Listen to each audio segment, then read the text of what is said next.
नाशिकचं अशोक खरात प्रकरण आणि त्यावरून झालेले आरोप प्रत्यारोप संपूर्ण महाराष्ट्राने पाहिले। या प्रकरणानंतर राष्ट्रवादी काँग्रेसच्या नेत्या रुपाली चाकणकर यांचं नाव चर्चेत आलं होतं।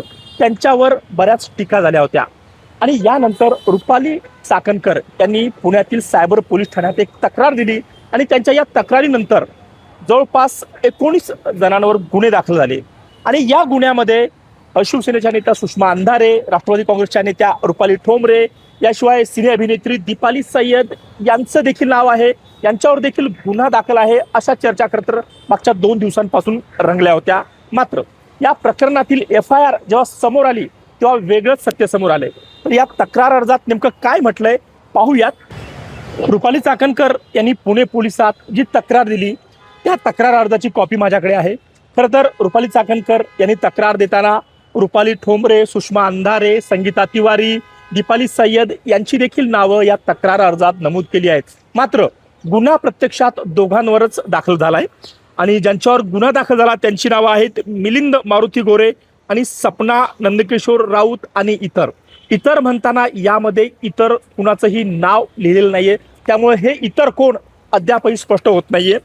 रुपाली चाकणकर यांनी आपल्या तक्रार अर्जात नेमकं काय म्हटलंय ही तक्रार अर्जाची कॉपी मी जशीच्या तशी वाचून दाखवतोय।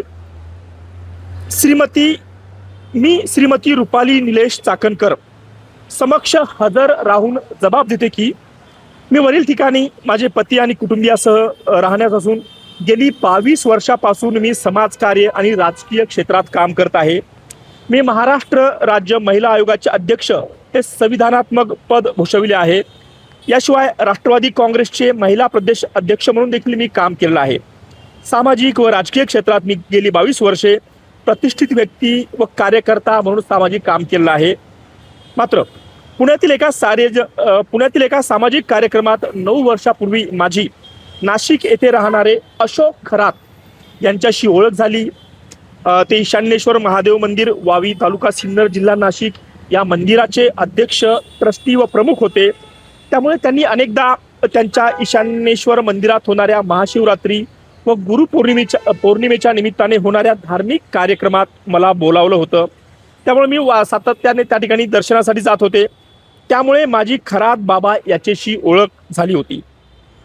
दरम्यान दिनांक 18 मार्च 2026 रोजी टीव्हीवर आणि प्रसार माध्यमाद्वारे मला व माझ्या कुटुंबाला अशोक खरात याला बलात्काराच्या गुन्ह्यात अटक झाल्याचं समजलं। पण त्याच वेळी प्रसार माध्यम फेसबुक, यूट्यूब, ट्विटर, इंस्टाग्राम या प्रसार माध्यमावर माझे व भोंदू अशोक खरात याचे सार्वजनिक कार्यक्रमात काढलेले वेगवेगळे फोटो व्हिडिओ वापरून माझ्यावर आरोप करण्यात येत होते। माझ्यावर दिनांक 18 एप्रिल 2026 पासून ते आतापर्यंत वेगवेगळ्या लोकांनी माझे फोटो आणि व्हिडिओ वापरून असंबद्ध आरोप केले आहेत। मी कायद्यानुसार व नियमानुसार मला प्राप्त झालेल्या नोटिसाद्वारे चौकशीला हजर राहून तपास यंत्रणांना सहकार्यही केलं आहे। तरी 20 एप्रिल 2026 रोजी मी माझ्या घरी असताना माझ्या सोशल मीडिया अकाउंट बघत होते। त्यावेळी मला आता जो सुरुवातीला ज्या नावांचा मी उल्लेख केला होता ती नावं सर्व या ठिकाणी आली आहेत। मी माझं सोशल मीडिया अकाउंट बघत असताना त्यावेळी मला महिला नामे संगीता तिवारी, ॲडव्होकेट अशोक बाबासाहेब बेदरे, अश्विनी खाडे, महादेव बालगुडे, हनुमंत गलगटे, वर्षा कांबळे, राजश्री समिंदर, गणेश लोखंडे, हेमा पिंगळे, रंजना देशमुख, लॉजिकल सिद्धांत, रुपाली पाटील ठोंबरे, सुषमा अंधारे, योगेश सावंत, दीपाली सय्यद, डॉक्टर आशा मिरगे, मोहसिन शेख यांचे फेसबुक, इंस्टा, यूट्यूब अकाउंटवर माझ्याबाबत पोस्ट केलेलं दिसून आलं। त्यांनी केलेल्या पोस्टमुळे मिलिंद मारुती गोरे, सपना नंदकिशोर राऊत व इतर अनेक जणांनी माझ्यावर लैंगिकतापूर्वक अश्लील, अपमानास्पद, घाणेरडी शेरेबाजी केली आहे। त्यामुळे माझ्या मनास लज्जा उत्पन्न होऊन मी व्यथित झाले आहे। खरं तर वरील नमूद व्यक्तींनी सोशल मीडिया व इलेक्ट्रॉनिक मीडियाच्या माध्यमातून माझ्याबाबत खोटी आणि दिशाभूल करणारी माहिती प्रसारित केली।